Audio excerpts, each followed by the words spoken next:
remercier le programme LASCO pour son invitation à la FAO. Alors, on a entendu des présentations qui se sont beaucoup focalisées sur l'accès aux ressources naturelles, et je pense que c'est effectivement un aspect fondamental dans les débats actuels sur les investissements. Et je pense qu'il est extrêmement important, le travail que fait le Auckland Institute, par exemple, avec ce type de reportage, est extrêmement important pour attirer l'attention des opinions publiques sur ces graves abus aux droits de l'homme. Je voudrais cette fois-ci prendre une approche un peu différente. On a vu beaucoup l'approche juridique. Cette fois-ci, ce sera un peu plus une approche économique, si vous me permettez. Je suis dans la fac de droit. Bon. Et je voudrais aussi élargir un petit peu le débat pour passer un peu de l'aspect accès aux ressources naturelles au thème un peu plus général des investissements, et notamment des investissements dans l'agriculture. Et je voudrais en fait discuter de deux choses. D'une part, pourquoi est-ce qu'il y a besoin d'investissements dans l'agriculture ? Et si oui, vraiment, on a besoin de ces investissements dans l'agriculture, quels sont en quelque sorte les investissements qu'il faudrait favoriser et promouvoir, et au contraire ceux qu'il faudrait essayer d'éviter, d'éliminer, et quels sont surtout les outils à disposition des gouvernements pour pouvoir justement faire ce choix et promouvoir les bons investissements. Alors, je pense qu'il n'est pas inutile de rappeler les données fondamentales du problème, c'est qu'il y a plus de 850 millions d'habitants qui souffrent de la faim aujourd'hui, ce qui est complètement scandaleux à une époque où on est dans l'ère de l'Internet, des smartphones et autres progrès technologiques, on est au XXIe siècle. Il y a aussi assez de production agricole pour nourrir la planète et l'humanité. Savoir qu'il y a plus d'1 personne sur 8 qui souffre de la faim est vraiment quelque chose de scandaleux. Or, le problème ne risque pas de s'arranger tout de suite, puisqu'il est prévu qu'en 2050, la population mondiale atteindra 9 milliards d'habitants. Donc c'est une très forte hausse qui est prévue. Et donc pour ça, on a besoin d'augmenter énormément la production agricole mondiale. Alors là, les estimations diffèrent. Il y a des gens qui parlent d'un doublement nécessaire, d'autres de 50%, 60%. Peu importe, quel que soit le chiffre que vous retenez, de toute façon, ce qui est important, c'est qu'il y a un effort énorme à faire pour augmenter la production agricole mondiale, si on ne veut pas voir s'amplifier le problème de la faim. Le problème, c'est que la production agricole mondiale a beaucoup augmenté ces dernières décennies, et c'est une chose très positive, mais elle a beaucoup augmenté grâce à deux facteurs. D'une part, une expansion des terres, donc des terres qui n'étaient pas cultivées ont été mises en culture, et d'autre part, une très forte hausse de la productivité des rendements agricoles. Or, on sait très bien que sur le premier facteur, on ne va plus trop pouvoir jouer, parce qu'il n'y a plus tant de terres comme ça qui restent incultivées ou sous-cultivées. Alors, il y a tout un débat, il y a des gens qui disent oui, mais les savanes africaines, etc. Mais en fait, on se rend compte que ce sont des écosystèmes très fragiles. Et l'exemple du film de Auckland Institute montre bien qu'on ne peut pas s'étendre n'importe comment, n'importe où. Donc, les stocks de terre encore à développer sont assez limités. Et donc, on va devoir miser avant tout sur le deuxième facteur, qui est accroître la productivité des terres, l'accroissement des rendements. Alors, pour ça, ça demande quoi ? Ça demande évidemment des investissements énormes dans l'agriculture pour augmenter cette productivité agricole. Et en particulier dans l'agriculture des pays en développement, où les rendements, la productivité agricole est encore assez basse au regard des rendements dans les pays plus avancés. Alors pour ça, investir dans l'agriculture, qu'est-ce que ça veut dire ? Ça veut dire inverser la tendance, parce que pendant des décennies, l'agriculture a été le parent pauvre des pays en développement, des gouvernements des pays en développement et même des donateurs. Il y a eu une tendance au déclin, un très faible niveau d'investissement dans les terres des pays en développement, dans l'agriculture des pays en développement. Et on parle maintenant d'un chiffre de l'ordre de 83 milliards d'investissements agricoles nécessaires par an d'ici à 2050, si on veut atteindre l'objectif de sécurité alimentaire en 2050. Alors d'accord, il faut investir plus, mais alors qui devrait investir ? Et c'est là qu'on a un débat intéressant. Si on regarde les chiffres, on voit que ceux qui sont les premiers investisseurs agricoles de très loin, ce sont les agriculteurs eux-mêmes. Les agriculteurs investissent 4 fois plus que la seconde source d'investissement agricole, qui sont les États. 4 fois plus, et encore plus que les entreprises ou d'autres formes d'autres sources d'investissement. Donc en fait, si on veut augmenter l'investissement agricole dans les pays en développement pour résoudre le défi de nourrir une planète de 9 milliards d'habitants en 2050, il faut aider les agriculteurs à investir plus, que ce soit les petits, les moyens ou les grands agriculteurs. Mais surtout les petits et les moyens, qui constituent la majorité des personnes qui souffrent de la faim dans les pays en développement. Alors pour ça, comment on peut les aider à investir? Eh bien, les États ont un rôle énorme à jouer. Par exemple, les États peuvent mettre en place des politiques appropriées, des lois, des réglementations appropriées qui favorisent l'investissement agricole et qui lèvent les obstacles, et ils sont nombreux, les obstacles juridiques et institutionnels, comme on l'a vu dans les présentations précédentes, qui lèvent donc les obstacles aux investissements par les agriculteurs, en particulier les petits paysans. Mais les États ont aussi un autre rôle à jouer, qui est celui de stimuler les investissements des agriculteurs, non pas seulement donc par un environnement institutionnel approprié, mais aussi par leurs propres investissements publics. Investir dans des biens publics qui puissent aider les agriculteurs, en particulier les petits, à surmonter les obstacles aux investissements. Par exemple, investir dans des infrastructures, comme les routes, les entrepôts, investir aussi dans la recherche et le développement agricole, c'est extrêmement important, dans les marchés, dans la formation, l'éducation, la vulgarisation agricole, pour aider les agriculteurs. Donc en fait, on voit que si on n'a pas un très fort accroissement des investissements par les agriculteurs et par les États des pays en développement, on ne pourra pas répondre aux défis de la sécurité alimentaire. Le problème, c'est que la capacité des investisseurs et des gouvernements des pays en développement à investir est limitée. Leur capacité financière est limitée, il manque de capitaux. Donc il faudrait plus d'aide internationale de la part des grands donateurs, mais on sait aussi que l'aide est en baisse, en tendance, depuis les années 80 et à la fin de la guerre froide. Le montant de l'aide des pays développés aux pays en développement est en deçà de ce qu'il était dans les années 80. On est à peu près à 0,3% du PIB, et donc on est bien en deçà de ce que c'était avant la fin de la guerre froide. Donc qu'est-ce qu'il va falloir, qu'est-ce qu'on pourrait imaginer comme autre source de financement? Alors on a dit que les agriculteurs représentent la plupart des investissements. Est-ce que ça veut dire donc que des sources de financement étrangères, des capitaux privés étrangers, sont inutiles? Non. Quantitativement, ils ne sont pas aussi importants qu'accroître les investissements des agriculteurs. Mais ils peuvent quand même jouer un rôle de catalyseur. Et ils peuvent aussi, d'un point de vue qualitatif, apporter des choses très importantes à l'agriculture des pays en développement. Par exemple, sous forme de transfert de technologie, sous forme d'expertise, transfert d'expertise, par exemple, en gestion, en commercialisation, à l'exportation notamment, mise en marché, et aussi sous forme de création d'emplois, dans certains cas. Évidemment, après, il faut voir les conditions. Donc, ce petit pourcentage d'aide qui pourrait venir donc, des entreprises étrangères, et donc de ce qu'on appelle les investissements directs étrangers, les IDE, s'il n'est pas, disons, l'axe principal sur lequel il faut travailler, c'est quand même un moyen qu'il faut considérer dans le cadre d'une approche globale où on stimule les investissements des agriculteurs, on stimule les investissements donc, des États, des pays en développement, et on apporte en complément, dans certains cas bien déterminés et bien encadrés, des investissements étrangers directs des entreprises. Le problème, c'est que les bénéfices des investissements directs des entreprises dont j'ai parlé, des investissements étrangers, ne surgissent pas de manière automatique. C'est pas parce qu'on a, et on l'a vu, en fait, il y a aussi beaucoup de risques. Parfois même, on pourrait dire, il y a plus de risques sous certaines formes d'investissement que de bénéfices à attendre.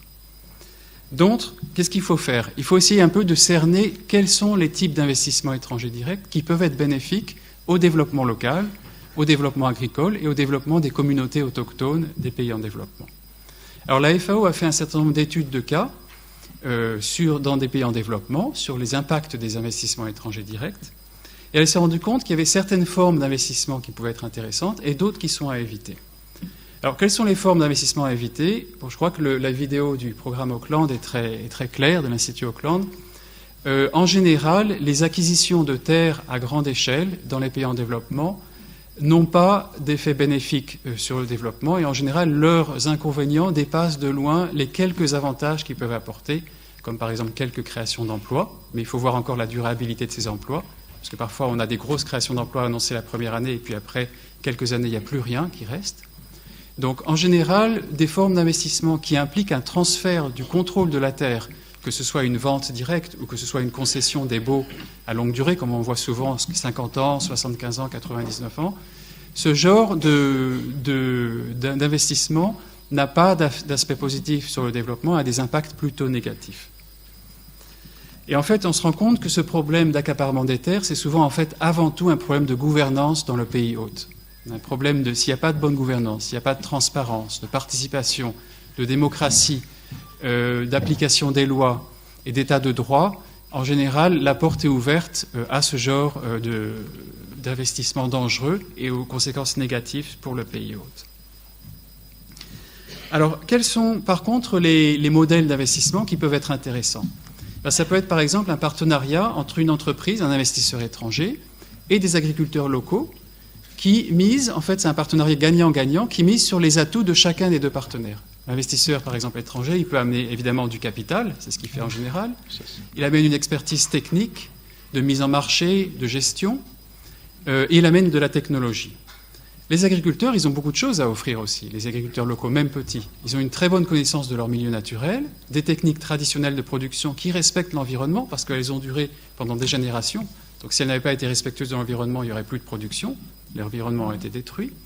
Une bonne connaissance du milieu, et puis évidemment leur force de travail et leur savoir-faire, qui sont des atouts très importants. Donc si on arrive à trouver des investissements qui valorisent et maximisent les atouts de chacun des partenaires de manière équilibrée, où les agriculteurs locaux restent maîtres de leurs terres et sont traités comme des partenaires à part entière, à part égale aussi, en égaux, là on peut avoir des exemples intéressants de développement local. On a vu par exemple en Zambie, un investisseur étranger qui a développé une usine de transformation de la canne à sucre en sucre et qui travaille avec des petits paysans. Alors l'investisseur a acheté un peu de terre, une quantité limitée, 150 hectares, pour évidemment établir un embryon de plantation et surtout son usine. Mais par contre, il travaille et s'approvisionne au prix de tous les petits agriculteurs qui sont dans la région, et qui étaient déjà dans la région, qui sont restés maîtres de leurs terres et qui vendent la canne à sucre à des prix plus intéressants à cette usine de transformation. Le sucre est ensuite exporté vers les pays riches avec des prix plus intéressants aussi. Et ce qui est très intéressant, c'est que les petits agriculteurs non seulement sont traités comme des partenaires égaux, ils restent en contrôle de leurs terres, ils restent maîtres des cultures qu'ils veulent développer, mais en plus, ils sont entrés dans le capital de l'unité de transformation, donc dans la sucrerie. Donc ils sont aussi au conseil d'administration et ils peuvent faire entendre leur voix si certaines décisions ne leur semblent pas justes, ne semblent pas préserver leur intérêt. Donc ça, c'est un exemple, je pense, de partenariat gagnant-gagnant qui peut vraiment prendre le maximum du potentiel des deux partenaires, en fait. Agriculteurs locaux d'un côté, investissement étranger de l'autre, et vous voyez, il n'y a pas de transfert de terre, en fait. On n'a pas, oui, une petite quantité de terre a été achetée, mais par rapport aux 1000 hectares dont parlait Simon avant, je pense que ça reste assez limité, surtout à l'échelle de la Zambie. Alors, pour conclure, qu'est-ce qu'on a comme outils, comme instruments internationaux, qui peuvent justement nous aider, et surtout aider les gouvernements des pays en développement, qui sont les principaux intéressés, avec leurs communautés locales et leurs organisations professionnelles agricoles, qui peuvent aider en quelque sorte à comprendre et à faire le tri un peu entre les bons investissements et les mauvais investissements, en quelque sorte. Alors, récemment, la communauté internationale s'est dotée d'un instrument qui est très important et qui vient s'ajouter en quelque sorte aux directives volontaires sur le droit à l'alimentation que la FAO avait adopté il y a déjà quelques années. Et cet instrument s'appelle les directives volontaires sur la gouvernance foncière dans le cadre de la sécurité alimentaire. C'est un texte qui a été adopté à très large consensus, dans le sens qu'il a été adopté par le Comité sur la sécurité alimentaire mondiale, qui est un organisme qui regroupe non seulement un très grand nombre de pays, à peu près 190 pays et gouvernements, mais aussi des organisations de la société civile, par exemple la Via Campesina et autres. Il y a de grandes ONG qui sont dans cet organisme, mais aussi des représentants des entreprises. Donc on a en fait une espèce d'organisme de gouvernance élargi, très large, donc non seulement les gouvernements, mais la société civile et le secteur privé, les entreprises. Et après 3 ans de négociations, dont de nombreuses négociations dans les pays et dans les régions en développement, avec toutes les parties prenantes, en mai de l'année dernière, ce comité a adopté les directives volontaires sur la gouvernance foncière qui encadrent justement la gestion des régimes fonciers et qui a un chapitre sur les investissements, le chapitre 12, qui parle justement de l'investissement agricole, pour faire en sorte que les investissements agricoles ne viennent pas empiéter sur les droits fonciers des communautés. Alors évidemment, adopter cet instrument, c'est un premier pas, mais ça ne sert à rien si après il n'est pas appliqué. Donc en ce moment, la FAO et certains de ses partenaires sont en train d'essayer d'aider les gouvernements des pays en développement, en Afrique, en Asie, par exemple aux Philippines, en Amérique latine, à mieux comprendre cet instrument et voir comment les gouvernements peuvent l'utiliser pour développer des lois, des réglementations qui justement permettent de faire passer ces principes généraux dans la réglementation nationale et donc d'en faire un outil contraignant, avec bien sûr toutes les adaptations nécessaires selon les contextes, parce que comme François le disait tout à l'heure, le contexte est très important aussi. On ne peut pas faire quelque chose qui est, disons, une taille qui s'applique à tous, en fait. Alors, je vais finir en parlant d'un dernier instrument qui, à mon avis, est très important, qui est en préparation cette fois-ci. Donc, le Comité sur la sécurité alimentaire mondiale, après avoir adopté les directives volontaires, s'est tourné maintenant vers les aspects des investissements agricoles. Donc, plus seulement l'aspect foncier, qui est réglé qui est traité par l'instrument adopté l'année dernière, mais maintenant, depuis très récemment, le comité a lancé des négociations, encore une fois multi-parties prenantes, donc avec société civile, gouvernement et entreprises, sur des principes qui serviraient à régir en fait des investissements agricoles définis comme responsables. C'est un chantier énorme. C'est en fait qu'est-ce qu'on définit comme des investissements agricoles responsables et donc par contraste qu'est-ce qui est défini comme investissement agricole irresponsable. Alors, c'est des négociations qui s'annoncent très difficiles parce que les points de vue sont très très divergents. Vous pouvez imaginer d'un côté, vous avez la Via Campesina, de l'autre, vous avez des entreprises comme Monsanto, par exemple. Vous avez aussi des gouvernements qui ont des points de vue très différents. L'Union européenne, les États-Unis, le Canada, le G77, la Chine, l'Inde. Donc, c'est des négociations qui ne seront pas faciles, mais elles ont le mérite d'exister. Il y a eu un premier projet de texte qui a été fait circuler récemment. C'est un projet assez limité, une quinzaine de pages à peu près, un texte très général où on définit des grands principes volontaires. Mais encore une fois que ces principes seront adoptés, on espère qu'ils seront adoptés l'année prochaine ou l'année suivante, les États pourront s'en servir un petit peu comme un modèle pour pouvoir développer leur propre législation sur le thème. Donc je pense qu'avec ces outils, on est en bonne voie. Petit à petit, les États des pays en développement ne sont pas seuls. Ils ont des instruments pour pouvoir essayer de promouvoir une meilleure gouvernance foncière, de pouvoir aussi faire le tri entre un tas de projets d'investissement qui leur arrivent de la part de l'étranger, mais aussi qui leur arrivent de la part de leurs propres entreprises, parce qu'on oublie souvent de le dire, mais l'accaparement des terres, c'est aussi, et c'est en majorité en fait, si on regarde la surface des terres, c'est le fait d'investisseurs nationaux. Et Simon le disait bien quand il parlait d'hommes politiques et d'hommes d'affaires. Ce sont souvent, la Banque mondiale a fait une étude qui montrait que 80% des projets en nombre, des projets d'investissement de terres à grande échelle venaient de la part d'entreprises nationales dans les pays en développement. Et si on regarde la surface, c'était à peu près 60% des surfaces. Donc plus de la moitié des surfaces, et plus que les investissements étrangers, en fait, concernent l'acquisition de terres. Et encore une fois, j'insiste, ce sont des instruments à la disposition des États, mais il faudra voir aussi ce que les États en feront, parce que, je répète, très souvent le problème de l'accaparement des ressources naturelles, c'est un problème de gouvernance. Si on n'a pas de bonne gouvernance, on observe beaucoup plus ce phénomène d'accaparement des terres. Merci beaucoup.